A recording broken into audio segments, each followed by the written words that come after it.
quiero, bueno, primero que todo, pedirles disculpas, porque son casos de la vida que a uno les pasa. Y bueno, para mi gloria de Dios, estoy aquí nuevamente en el horario que se había acordado. Las grabaciones se han dejado con la intención de que ustedes las observen y posteriormente deje establecido cualquier duda, pregunta, inquietud que tengan, ¿sí? No ha sido fácil todo este momento. He estado en muchas adaptaciones, cambio de domicilio, pero para la gloria de mi Dios estoy acá. Y bueno, aunque me bautizó, como dice uno por acá en la costa, en la caída de la lluvia de ayer, que derribó un árbol, derribó dos postes de energía y comenzaron a hacer arreglos. Entonces me trasladé a un lugar de normalmente a veces siempre aprovecho cuando tengo algún tipo de inconveniente y aquí estoy con nuestra sesión. ¿Listo? Eh, nuevamente les pido esa disculpa, espero no generar inconveniente ni molestia en el grupo como tal.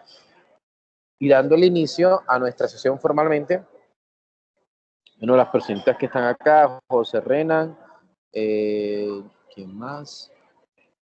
Luis Alexander y Sergio, cuéntenme cómo han pasado, cómo va con el cumplimiento de las actividades, qué inconvenientes han tenido, se les ha cerrado alguna fecha, han logrado presentar todo. Profe, muy buenas noches. Muy buenas Es noches. que yo cuando estaba haciendo ¿cómo es que se llama? La evaluación, a mí se me fue la luz, entonces se me quedó apagado todo y también se demoró un rato en llegar el internet y cuando vi, ya se me había cerrado la evaluación y me quedó en dos porque solo alcancé a hacer las dos primeras preguntas. ¿Me das tu nombre completo? Sergio Alejandro Lombana, la evaluación de la unidad 4. Me estoy apuntando acá para al momento de ya finalizar la sesión, el día como tal, pues tomamos Sergio Alejandro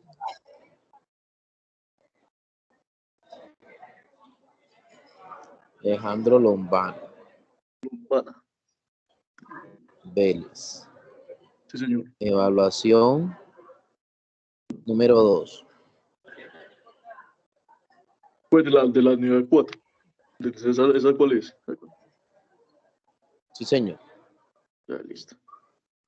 Bueno, normalmente yo no doy eso, ¿eh? Yo no doy como una segunda oportunidad ni nada por el estilo, pero sí sería, además que ya lo mencionaste aquí en la sesión, Sí. sería bueno que lo generaras de punto en el chat, ¿sí? Me lo guardes para quedarlo ya establecido en la plataforma, ¿viste?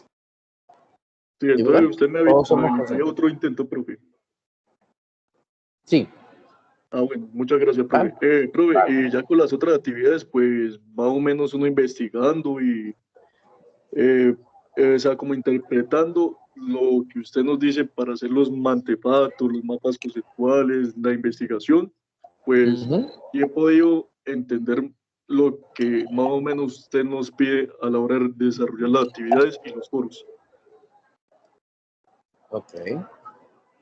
Bueno, pero cualquier cosita, por lo menos para construir el mentefalto, les voy a explicar el por qué se usa mentefalto especialmente. El mentefalto les va a dar a ustedes un concepto propio. Tú vas a poder diferenciarlo de los demás conceptos y vas a poder glosar un poco más profundo ese concepto. ¿Ya?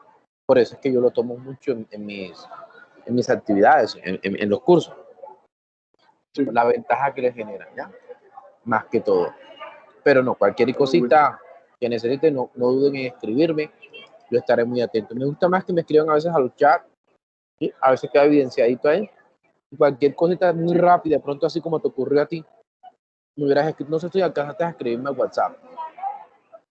Profe, yo le escribí al WhatsApp, pero No sé cuánto. yo creo que a usted le olvidó. Yo sí creo. Sergio, vamos a buscar aquí. Sergio.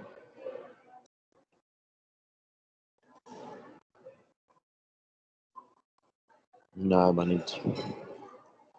Bueno, no importa, lo importante es que nos conectamos acá y logramos solucionar. Y qué pena contigo, a veces uno tiene todo No, no, este profe, sí, enredo, toda esta locura. que cualquier cosa puede surgir y también Oh, usted también tiene mira que muchas yo cosas que viajé. hacer. Mire, no es momento para hacerlo, pero quiero hacerlo para que sepan de pronto que a mí me pasa, a ustedes les puede pasar también. Yo viajé, el carro se me volvió un etcétera, me vine por Arbolete, por allá, aquellos lados, y esa vía está vuelta en etcétera, cogí tremendo cráter, bueno, es un hueco, cráter, y se me estalló la llanta derecha. Para gloria de Dios no se fregó a otra parte, ¿no? Pero cuando fui a hacer el diámetro me mostraron, mira, tienen las tijeras podridas, que no sé, del carro, yo no me había dado cuenta de eso.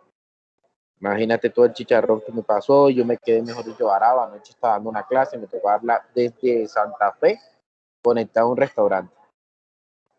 O sea, una locura. Pero bueno, para la gloria de Dios estoy aquí y no pasó nada de extremo. Esa carretera estaba horrible, la lluvia, y la verdad es que eso preocupa mucho y asusta mucho. Pero como dijo Sí, los viejos, la saqué barata.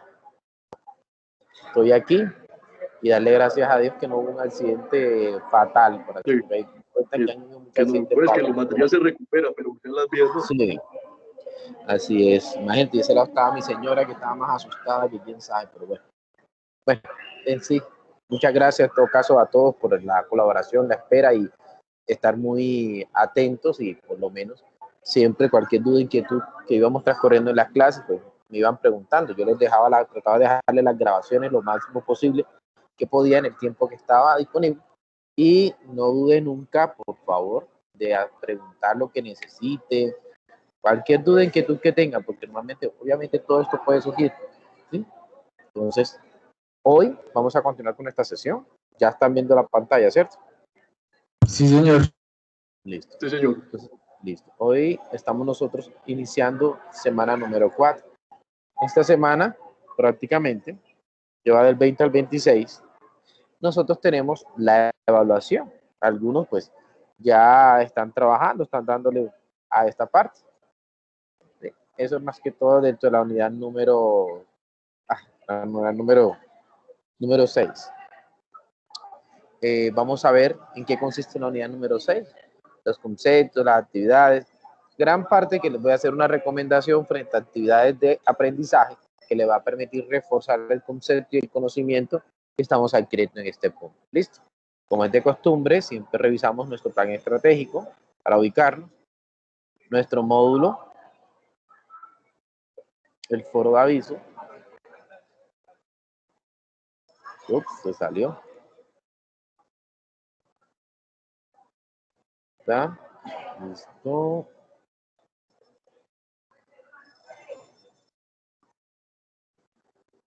Semana 4. Vamos a identificar lo que es gestión de procesos, definición del sistema operativo a partir de sus características, ente proceso, concurrencia y planificación de ellos. Aquí va a haber, digamos, no como actividad como tal, pero sí de profundización. No la voy a evaluar, pero sí es lo que les voy a generar para que se metan en todo este campo de la gestión de procesos. Dentro de la gestión de procesos, por el sistema operativo en este caso, se evidencian una cantidad de algoritmos. Estos algoritmos nosotros no le vamos a hacer como énfasis, pero sí los voy a ir mencionando, su funcionamiento y su finalidad.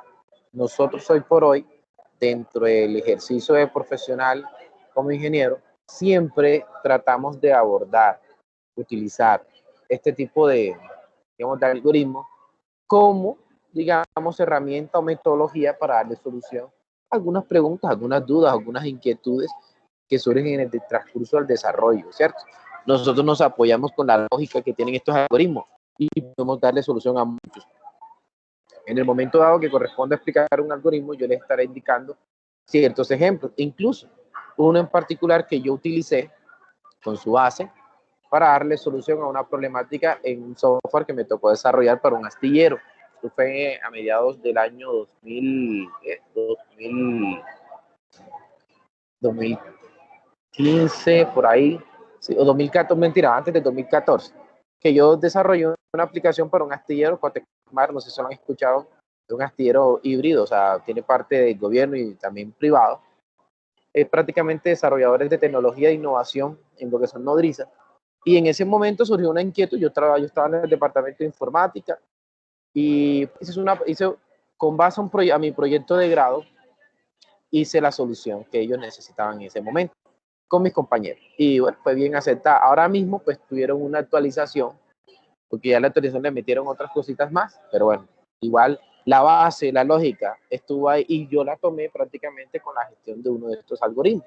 Ya se les estaré explicando más adelante. ¿Listo? Bueno.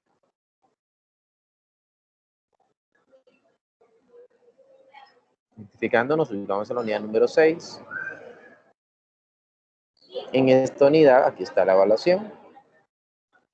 Esta es la vista general, nuestro recurso de aprendizaje, recurso de apoyo, con el que les voy a recomendar de la mano para poder trabajar, para poder encontrar. Aquí vemos uno de los algoritmos que había mencionado, el FIFO, el First In, First Out, lo que es en sí el bloque de control de proceso. Entonces es importante que lo tengamos presente, el bloque de control de proceso, porque a partir de él es que nosotros identificamos el registro de todos los procesos que se van llevando en el computador, ¿sí? Lo que para nosotros muchas veces identificamos como el famoso ¿qué? Administrador de tareas, ¿se acuerdan? Donde damos control al suprimir en Windows, ¿no? Hola, hola, hola. Bueno. Sí, sí, sí, Sí, sí. el administrador de tarea que se ven todos los procesos del Windows. Así es. Listo. Bueno, entonces, un segundo que este internet maravilloso que tengo.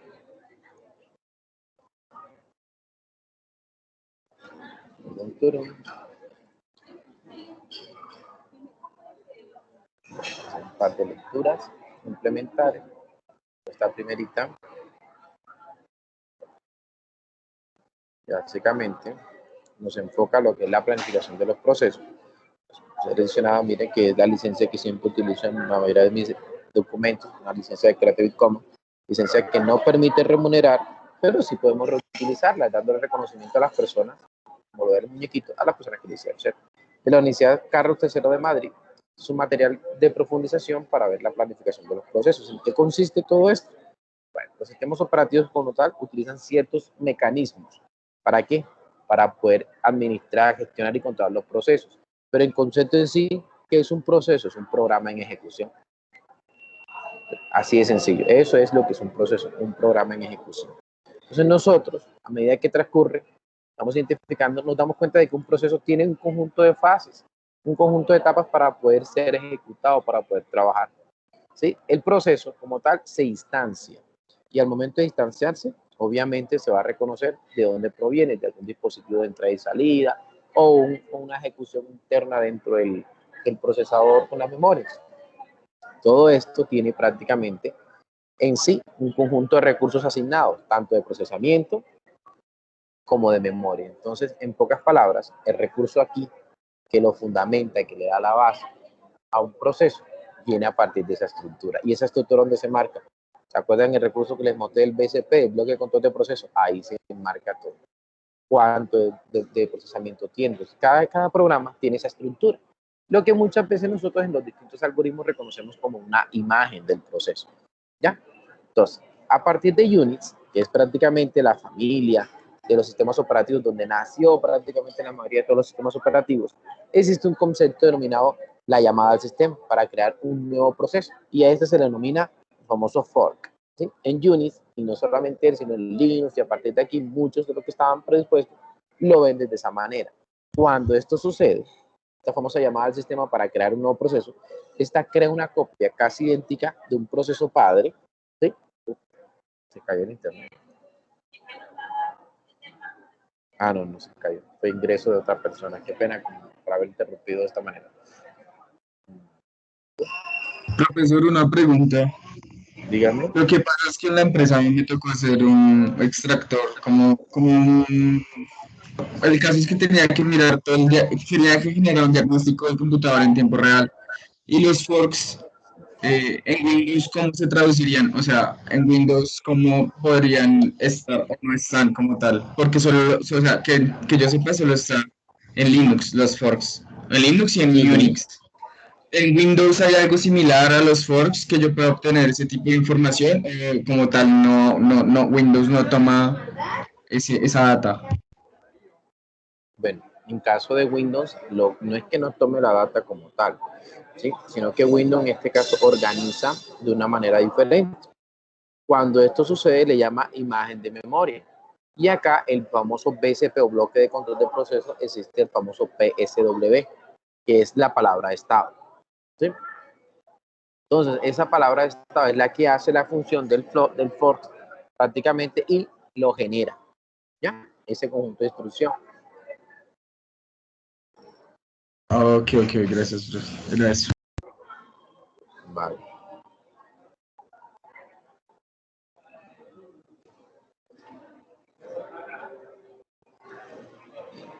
aunque algunas personas siempre, bueno, según todo lo que se ha trabajado y últimamente hoy con ese Windows 10, nosotros podemos a veces encontrar información, ¿sí?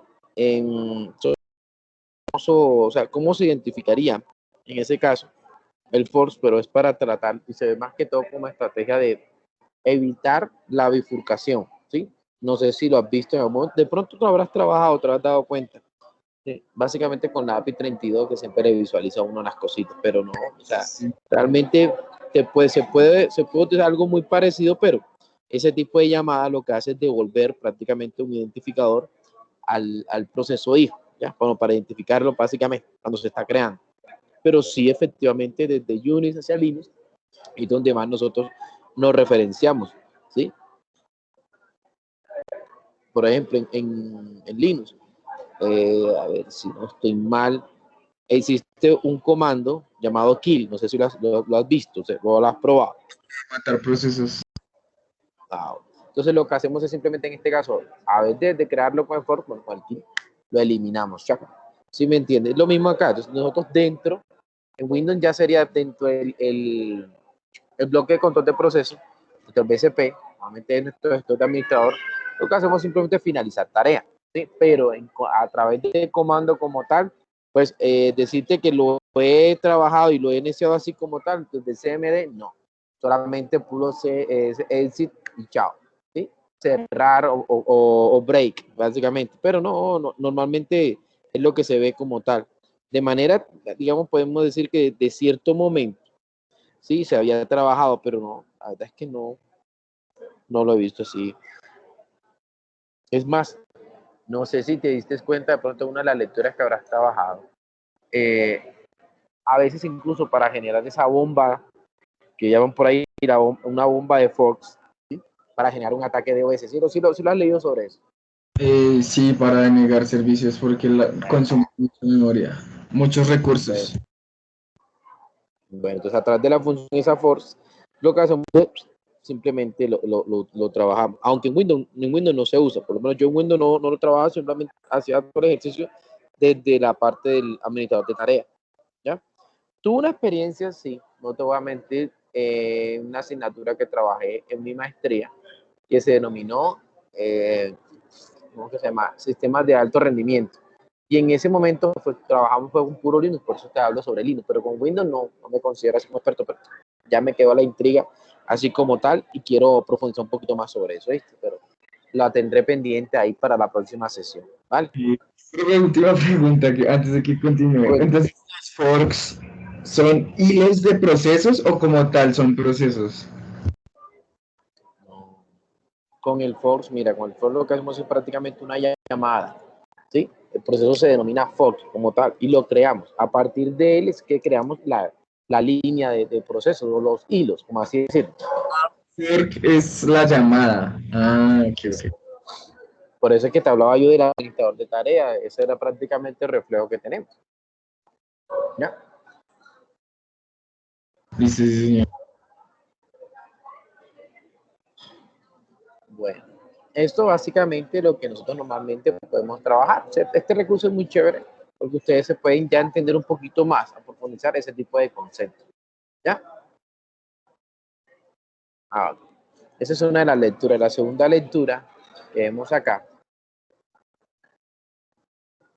ya es propiamente sobre la planificación del proceso, de los procesos, cómo se hace normalmente en forma general.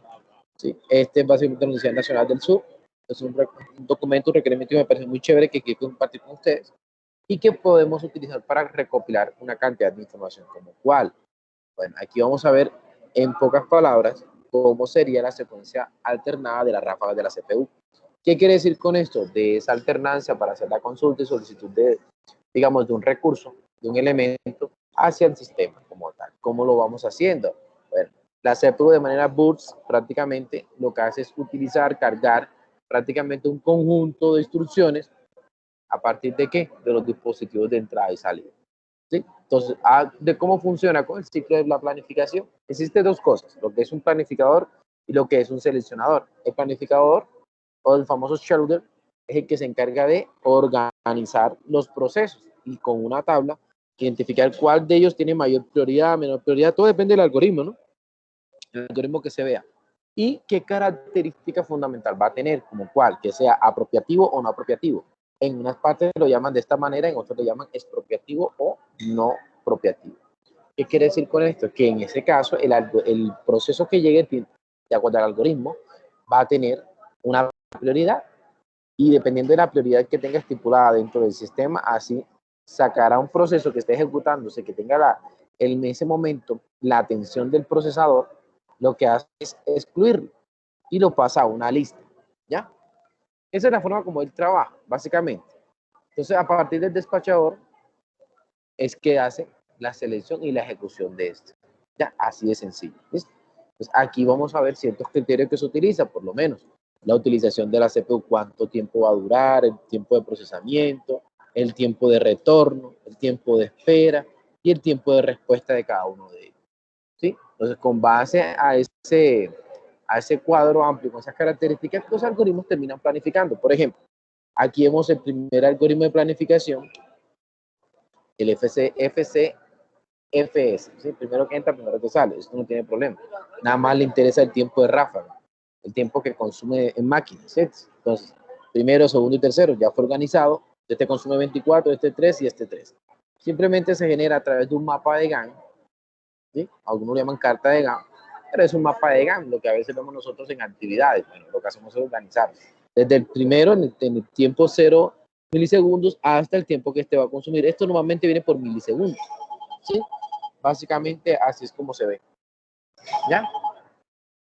Aquí todo el tiempo se prueba el primero, se visualiza el segundo con sus 3 milisegundos, de 24 más 3 serían 27. Y el tercero, desde 27 más 3 serían 30. ¿Ya? Y así tendríamos esto. Ahora, ¿cómo se calcula el tiempo de espera como tal? Bueno, el tiempo de espera para el primer proceso. ¿Cuánto esperó en ser ejecutado? Nada, porque enseguida lo atendieron en el tiempo 0. ¿Cuánto esperó el segundo proceso? El segundo proceso, ¿esperó cuánto? 24, porque él a partir del 24 fue atendido. El tercer proceso, ¿cuánto esperó? Lo que esperó el primero más lo que esperó el segundo, ¿cierto? En sumatoria, nosotros podemos decir que ¿cuánto esperó él? Bueno, aquí te cae y prácticamente esperó 27, ¿cierto? Ahora se saca un tiempo promedio de espera. Ese tiempo promedio de espera, ¿en qué consiste? En la sumatoria de todos dividido sobre la cantidad de procesos que tenemos. Y así se sacaría eso. Esos son los datos que normalmente se trabajan o se reconoce cuando queremos hacer un análisis de procesos en un sistema operativo, ¿sí? Eso se llama algoritmos de planificación. Ese es el primero que se ve. Primero que entra, primero que sale, FCF, o sea, First In, First Out. Aparecen otros, una modificación de estos son más ejercicios, que es el famoso, el SJF, es Short Job First, o sea, el primer corto, el trabajo más corto en ser ejecutado. Aquí le tiene en cuenta más bien cuál es el que menos tiempo va a llevar. Entonces lo que hace es lo planifica, lo almacena, ¿sí? Y lo categoriza. Esa categorización es que solamente no va a decir cuál fue el primero que llegó, no, cuál es el que menos tiempo tiene en ser ejecutado. Aquí están los tiempos de llegada, pero dice que esto es la ráfaga, es lo que él necesita, 7, 4, 1, 2. Entonces, ¿cuál es el primero que él va a trabajar? ¿Sí? Él comienza a trabajarlo. Ahora, existe el FSJ no apropiativo. Significa que no saca el proceso, sino que el que va llegando lo va trabajando, ¿cierto? Y le va estipulando su tiempo de llegada. Mire que independientemente se tiene en cuenta el tiempo de llegada. Surgieron 2 milisegundos, llegó a los ceros, 2 milisegundos. A los 2 milisegundos que llegó el proceso número 3, ya había, aquí tenía 4 milisegundos. Llegó el primero, ¿cierto? Entonces, él simplemente trabaja el primerito que llegó. Como llegó en 0, aquí lo está trabajando. Y le gasta el tiempo de ráfaga que él necesita. Aunque luego al pasar 4 milisegundos, ¿cierto? Perdón, 2 milisegundos y 4 milisegundos, llegaron el proceso 2 y el proceso 3. Pero él trabajó primero porque fue el primero que llegó, independientemente que tenga más tiempo en ejecutarse. Lo trabajó completamente. Listo. Hasta los 7 milisegundos. Ahora, como llegó a los 2, este a los 4, este a los 5, él ahora hace una revisión y dice cuál de eso, aunque llegó a los 2 milisegundos, gasta menos en ráfaga de CPU en ser trabajado. el P3, por eso el P3 es el que se trabaja, el proceso 3, de 7 a 8 milisegundos. Entonces valida entre estos dos cuál tiene menor consumo de CPU por ráfaga. Entonces, ambos tienen igual. Entonces lo que hace es un desempate. El desempate, ¿cómo lo hace? Por el tiempo de llegada. Por eso atiende al P2. ¿Ya? Y enseguida, después de él, atiende al último proceso. Esa es la forma en que trabaja este algoritmo. ¿Ya? Ese, en el caso que sea no apropiativo. Apropiativo significa, que no lo saca. ¿Sí? Porque apenas que él llegue, él le da la prioridad, perdón, y no importa si se está ejecutando uno, lo va a sacar. ¿Cuál es la versión de este? El famoso SRTF? Este sí es expropiativo, ese sí saca, ese sí es apropiativo. ¿Ya? Él sí lo saca. Entonces, en ese caso, tendríamos el siguiente ejemplo que está acá. El SJF apropiativo. Él, a diferencia del otro, él sí lo va a sacar. Él genera su lista y comienza a identificar, listo, llegó el primero, ¿cierto? Como en cero no había nadie, él tiene que atender, tiene que ejecutarse, pero a este como tal, ¿cuánto tiempo le dio? Le dio 2 milisegundos. Al transcurrir esos 2 milisegundos, de 7 milisegundos que tenía que trabajar, ¿cuánto le quedaron? 5. Ese 5 aún es mayor que este. Entonces, a esos 2 milisegundos, empezó, sacó, lo puso en espera el primer proceso con sus 5 milisegundos, en una lista por fuera, ¿sí? Y lo puso en stand-by. Enseguida trabajó con esto. A los 2 milisegundos, mírenlo aquí. Listo, los dos que están aquí son los dos que están acá. Luego de esos dos, hasta los 4 milisegundos, validó que llegó uno nuevo, pero él tiene que consumirse 4. Y con todo y eso que tenía que consumirse 4, solamente consumió ¿cuánto? 2 a los 4 milisegundos que estaba aquí, este es el proceso. Como consumió solamente 2, ese 2 es mayor que este 1 que tiene que ejecutarse. También lo expropió, lo sacó. Entonces ya yo tengo en la lista, en primero tengo el proceso 1 con 5 milisegundos, ¿cierto? Y en segunda instancia tengo el proceso 2 con ¿cuántos milisegundos? Con 2 milisegundos. Automáticamente los fueron expropiados porque este a los 4 milisegundos que está aquí, llegó y solamente tiene que ejecutarse uno. Entonces, enseguida lo trabajó. Desde los 4 hasta los 5. Ese proceso 3 quedó en 0 porque prácticamente ya lo trabajó. Y en lista tenemos a los 5 milisegundos, ¿sí?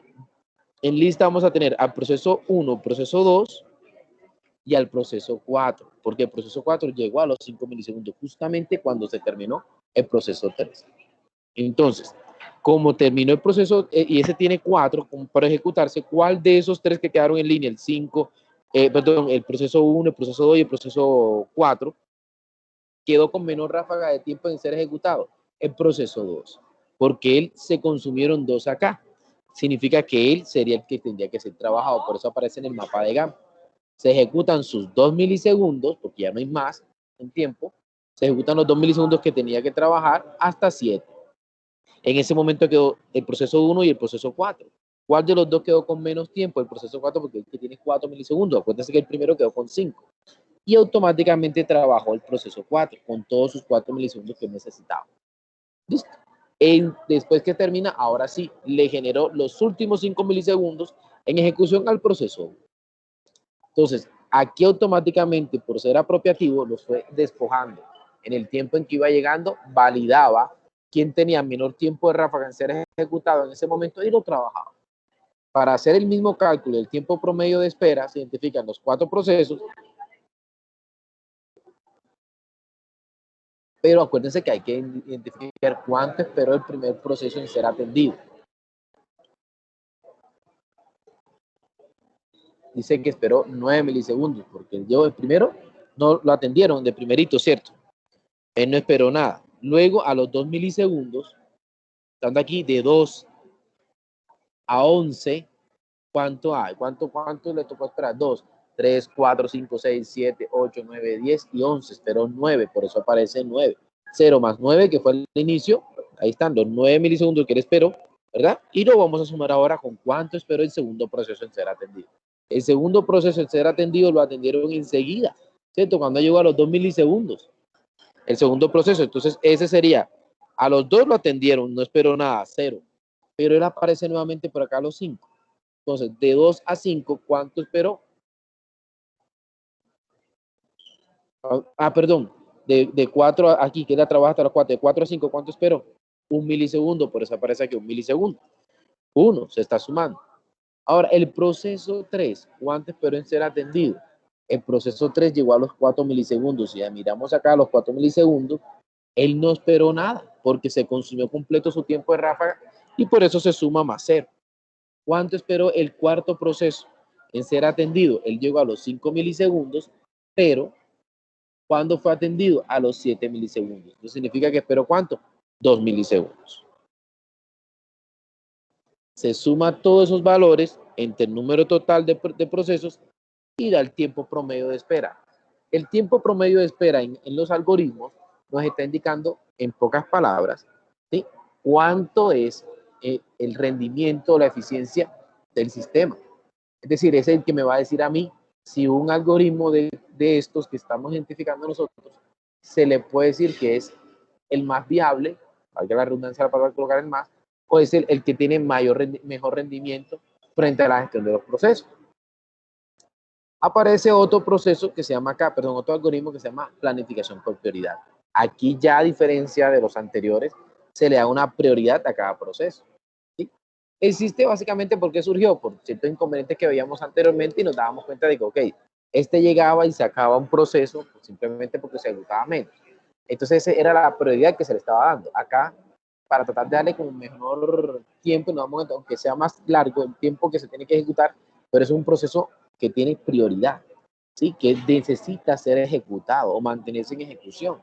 Entonces, este algoritmo surge para solucionar esa necesidad, ¿sí? Entonces, aquí por lo tal era como identificar más bien cómo trabajarlo. Entonces, con cada proceso se asocia un número entero y ese número entero hacia la CPU es, digamos, aquí es alocadamente al proceso con prioridad más alta en entero más pequeño, ¿sí? Más alta la prioridad o el entero más grande, depende de la convención que nosotros tengamos o del algoritmo que se esté trabajando. Aquí básicamente con esa modificación lo que hace es generarle como una prioridad en particular. Listo, pero ese más adelante lo vamos a ver si alcanzamos acá el tiempo. Va a aparecer otro algoritmo que es el famoso round robin. Es la mejora del FIFO. Aquí prácticamente existe un concepto denominado Quantium de CPU. Yo sé que algunos ya lo han escuchado. ¿Por qué? Porque incluso muchos de los actuales lo trabajan, lo reconocen y los usan.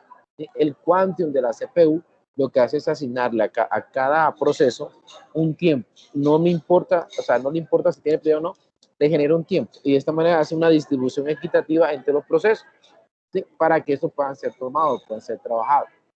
Muchas veces se tiene un rendimiento un poco equitativo, otro largo, pero igual son, digamos, estrategias que se manejan. ¿Cómo funciona? Aquí se tiene un quantum de 20 milisegundos. Es decir, se le asigna a cada proceso 20 milisegundos en ser ejecutado. No importa cuánto tiene que consumirse, ¿cierto? Entonces, el primer proceso que tenemos aquí tiene por consumirse 53, pero solamente se le asignan 20, que es lo que me está dando el quantum. Ese proceso, que era 53 menos 20, equivale a ¿qué? Le quedan restando 33. Viene el segundo proceso. Como se le asignan 20, pero en este caso solamente el segundo proceso necesitaba 17, se consume en su completo 17. ¿Sí? Entonces, si consumió hasta 20 más 17, serían 37 que se llevaría en la ejecución. Pero ya ese proceso 2 salió. ¿Sí? Viene el tercer proceso. El tercer proceso necesita 68, pero en este caso el tercer proceso solamente va a trabajar 20. 68 menos 20 que son asignados por el procesador nos estaría dando 48, que quedaría ese proceso. Entonces, si voy de 37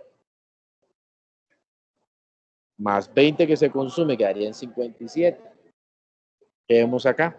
Y en esos 57 viene el proceso 4, que está en la lista. Necesita consumir 24, pero solo estamos asignando 20. Entonces, 57 más 20 daría 77, ¿cierto? En este caso ya se da el round o el retorno como tal. El round round robin. El retorno aquí en este caso, ya llegando al último proceso, ahora devolvemos que el proceso 4 quedó solamente faltándole 4.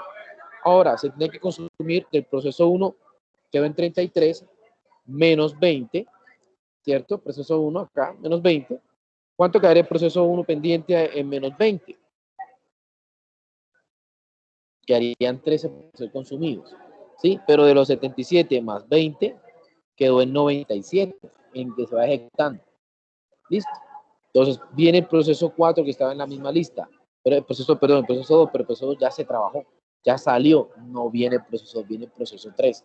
El proceso 3 había quedado en 68 menos 20, daba 48. Al quitarle 20 más, me está dando 28, ¿cierto? Entonces, el proceso 3 de 97 a 20 quedaría 1.17 en estar consumiéndose. Desde ese 1.17, el otro quedó en este, entonces viene el proceso 4 que había quedado en 4.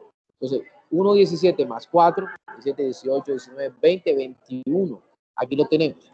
Y ya tendríamos por fuera el proceso 2 y el proceso 4. Ya ellos terminaron su ciclo, ya ellos salieron. Solamente nos está quedando el proceso 1 y el proceso 3. El proceso 1 para consumirse completamente quedó en 13, ¿sí? Recordando todo el consumo que tendríamos.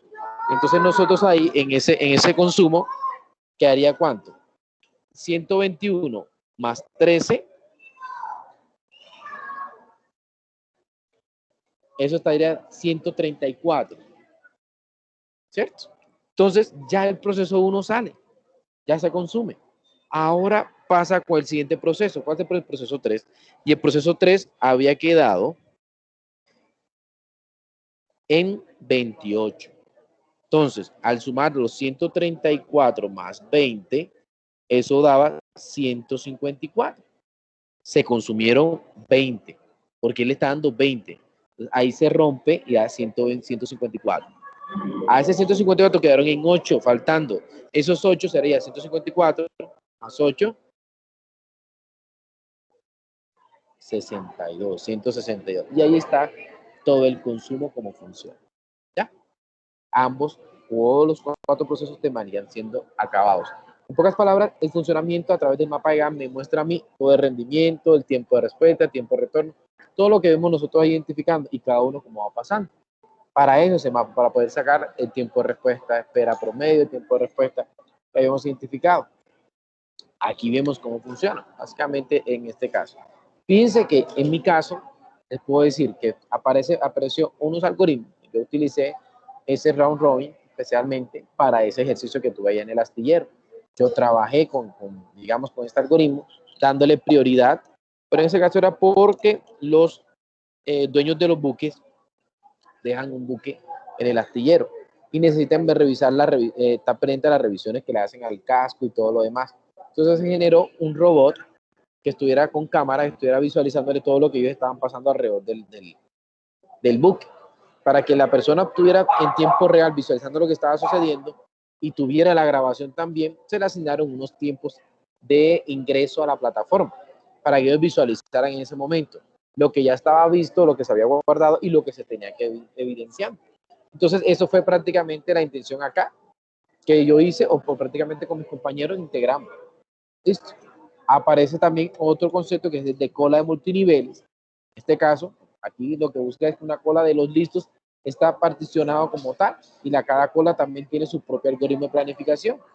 Esto por cola, ¿no? Obviamente, si ustedes conocen el algoritmo de las colas, pues es mucho más fácil para trabajarlo, sino que son muchas colas que se trabajan. Ahora que veamos la gestión de memoria, nos vamos a dar cuenta cómo funciona todo esto, ¿sí? Es lo mismo, sino que aquí cuando hablamos de multiniveles, porque utiliza el round robin implementado, con su quantium asignado a cada cola como tal, para poder trabajar cada proceso, validando el FIFO como tal acá. Listo. Este sería la segunda lectura, una lectura muy recomendada en este caso para poder implementar. Y la tercera, que es una lectura que está asociada también a la planificación, pero en este caso, qué pena, este recurso se repitió. Listo, ahí sí trataré de hacer una modificación cuando pueda quitar, ¿vale?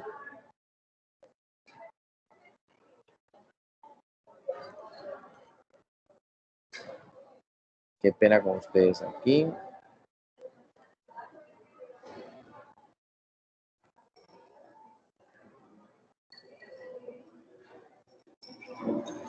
Bueno, como le había dicho, como es de costumbre, nosotros siempre trabajamos acá con nuestro módulo. Ahorita vamos a echarle aquí una revisioncita al módulo en la unidad número 5.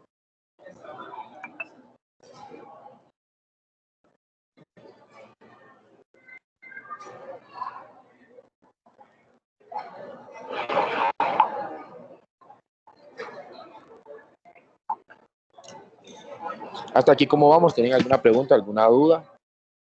Por ahora no, pero Disculpen por el ruidito, pero si se logra escuchar, pero es que estoy en un sitio público y por eso me ha tocado como este momento acá. Muy agradecido con todo por su comprensión, ¿vale? Esto está cargando aquí, un poquito lento. Aquí vamos. Vamos a la unidad número 6, que es la gestión de procesos, como habíamos visto. Aquí aparece el otro concepto que les estaba indicando y que evidenciamos sobre, normalmente, cómo se estructuraba el proceso, ¿cierto? Todo lo que este consigo llevaba, o consigo hace parte.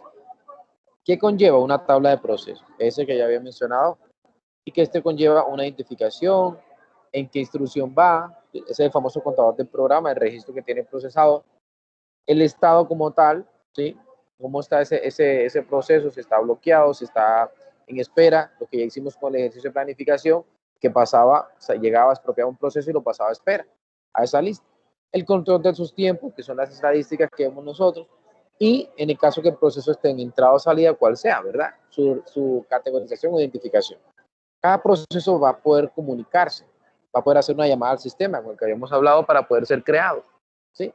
Entonces aparece una, digamos, concepto asociado a la concurrencia, de validación y revisión de este, a través de que ya muchos de estos procesos compiten por la memoria compartida, por el recurso que ellos tienen y comparten. De la misma manera también son administrados, y en toda esa administración está lo que les habíamos dicho, el planificador, que prácticamente organiza cuál sería este proceso que va a ser ejecutado. ¿Listo? Aquí tenemos lo que había mencionado, una prueba inicial como para que refuercen y se metan un poquito más con la temática y tomen, digamos, complementaria todo lo que hemos visto hasta el momento. ¿Listo? Acá hay ciertas definiciones un poquito más generales, un poquito más estrictas sobre el concepto de lo que es dentro del sistema operativo del proceso, como habíamos dicho, un programa en ejecución, ¿cierto? Que también debe ser administrado, organizado y debe ser ejecutado por medio de nuestra memoria principal. Va a aparecer cierto manejo de lo que nos va a permitir los procesos, ¿cierto? A través de los procesos podemos manejar los archivos, los ficheros, toda la documentación que yo necesite y vamos a identificar quién es el propietario o el conjunto de propietarios o colaboradores del proceso que vamos a ver reflejado. ¿Qué tipo va a ser? ¿Verdad?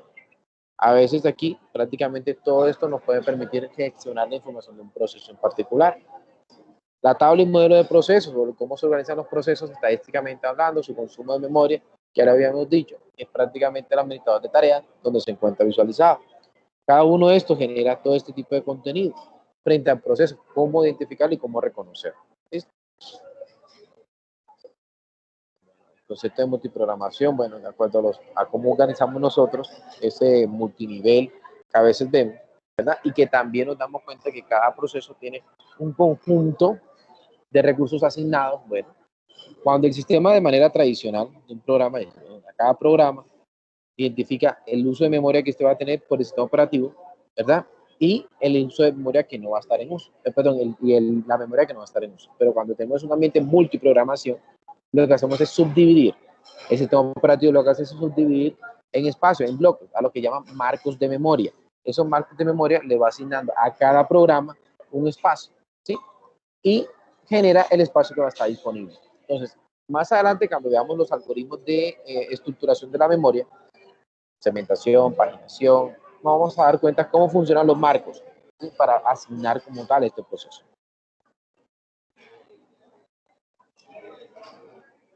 Aquí viene el concepto de jerarquía de procesos. Lo que estábamos viendo al inicio, o básicamente con una de las preguntas que hizo su compañero, al identificar que un proceso puede ser considerado un proceso padre. Y un proceso padre, a partir de podemos generar muchos subprocesos, es decir, un programa que se ejecute va a permitir que se ejecute o subejecute otro programa más con otros recursos más que este consuma. y vamos generando un árbol prácticamente jerárquico de esto. Sí, funciona como si fuera una estructura de datos, como funciona un árbol. El hilo nos va a permitir también tener una independencia dentro del proceso, ¿sí? Entonces, cada uno de estos procesos, por lo menos, nos vamos a dar cuenta que va desglosando una cantidad de estados, de procesos o subprocesos como tal. Cada uno va a tener su conjunto asociado, tanto de recursos como tal. En programación, en desarrollo de software, algunos que han visto esto, es uno de los conceptos más aceptados que tenemos para poder reconocer el famoso paralelismo, ¿sí? ¿Qué hacemos nosotros cuando estamos programando, por lo menos? Un ters o un hilo. Lo que hacemos es simplemente, digamos, cargarlo cada programa y este se va ejecutando de manera paralela. Pero de manera paralela significa que es que va como en un segundo plano. No sé si han utilizado hilos en Java. Si lo han utilizado, pues ese es el mejor ejemplo que podemos tener en estos momentos para identificar este acercamiento. Y vienen los famosos estados de un proceso que es los estados básicos: en inicio, bloqueado, en espera y en ejecución, ¿sí? Digamos, de manera gráfica, es la mejor manera de poderlo reflejar. ¿Cuál es eso en esto? En ejecutado, obviamente sabemos que está ejecutando, está trabajando. En listo, en que está en ese momento para ser seleccionado por el planificador para que esté trabajando. En bloqueado es porque el planificador lo sacó del estado que estaba ejecutándose y lo pasó a una lista, ¿sí? Entonces, ¿cómo funciona? Aquí lo vemos. Nuevo cuando ya se está organizado. Listo cuando se trabaja digamos, en la tabla, que se va a organizar la tabla de proceso. Y en ejecución cuando ya se está trabajando. Pasa un estado terminado, obviamente, que listo, ya se consumió el tiempo ráfaga de máquina que necesitaba, pero de este punto de ejecución puede pasar a bloqueado. No va a pasar a listo, jamás. Tiene que pasar a bloqueado, a espera como tal. Y de bloqueado nuevamente pasa a listo, para que este pueda ser seleccionado por el planificador y poderse nuevamente ejecutar. Puedes pedir, como llamamos nosotros. ¿Listo? Aquí habla sobre un modelo de siete estados, que prácticamente lo que se identifica es cómo puede ser trabajo, pero esto es cuando ya tenemos, digamos, un planificador un poco más complejo, que puede identificar de un estado bloqueado, subdividirlo, ¿sí? Y de un estado listo también subdividir un estado, es decir, listo suspendido y bloqueado suspendido. Estas son las variantes que realmente vemos acá. Pero ¿cómo sucede esto? Cuando está en bloqueado y nosotros le damos una prioridad. Cuando el algoritmo con prioridad le da una prioridad y viene otro que le baja la prioridad. Eso es lo que sucede. Entonces, a partir de aquí, el planificador toma ciertas instrucciones más para mejorarlo. ¿Ya? Eso es solamente lo que se hace. Aparece un concepto que para nosotros es fundamental. Bueno, no sé si sea prudente tomarlo, pero lo vamos a mencionar aquí. El manejo de interrupciones. Las interrupciones, el simple hecho, el concepto nos asusta, no debe asustarnos. Las interrupciones son básicamente una manera, una estrategia que tienen los sistemas operativos para mejorar el rendimiento del procesador, para poder dar ejecución a todos y trabajar con cada uno y no dejar procesos perdidos o procesos que se quedan suspendidos y que nunca llegan a ejecutarse. Entonces las interrupciones es lo que hacen, ¿sí? A través del planificador mejorarlo. Simplemente interrumpir cada acción y darle un tiempo asociado a cada, digamos, instrucción que llega y que es trabajada. Estas pueden surgir de muchas maneras. Por ejemplo, interrupciones por el hardware y por el software. Por el hardware, obviamente, por los dispositivos que tenemos nosotros. Y por el software, los que están ejecutando. Cuando yo le estaba hablando a los compañeros del famoso PSW, es la forma como acá un proceso como tal interrumpe y se ejecuta y se trabaja. Sí, además de cuando se crea con el forks. Bueno, acá él me guarda el estado oportuno de lo que tiene el sistema operativo. Ese proceso como tal, al momento que ocurre. Sí, es el punto clave cuando pasamos a la parte de la interrupción del software. Entonces, es aquí cuando nosotros le damos vida a ese bloque de control del proceso, de lo que se está generando, de lo que se está restaurando. Ya, para poder ser identificado desde el punto en que llegó y no se tengan redundancia, ni se repita una parte de la instrucción que ya se ejecutó, ni se trabaje en instrucciones que aún no han de ser llevadas en el tiempo de ejecución de máquina. Simplemente en ese punto, ese lapso que fue interrumpido, ahí inicia. Para eso se restaura con el PSW. ¿Listo? ¿Cuáles son este tipo de interrupciones? De disco, de teclado, de pantalla, impresora, cualquiera, todas estas de acuerdo al hardware que podemos tener nosotros. Y algunos también pueden ser parte física, se va la luz. Por eso es que a ti te salen archivos, digamos, recuperados y todo esto. Bueno, eso es lo que ayuda el famoso PSW para tener todo ese concepto. ¿Listo? Ya aparece acá una pequeña explicación un poquito más profunda sobre los hilos, ¿sí? Para poder identificar cómo se crean y cómo también son conocidos como procesos ligeros, ¿sí? Entonces, a partir de este concepto podemos darnos cuenta cómo va a suceder, pero ellos suceden a través de la pila o la pila stack, ¿sí? A través de una pila se organizan los hilos y estos a su vez van generando toda una estructura para generar todo el código internamente en la memoria del procesador. Esto nos hace en el proceso, en la gestión del procesador, nos hace con la memoria principal.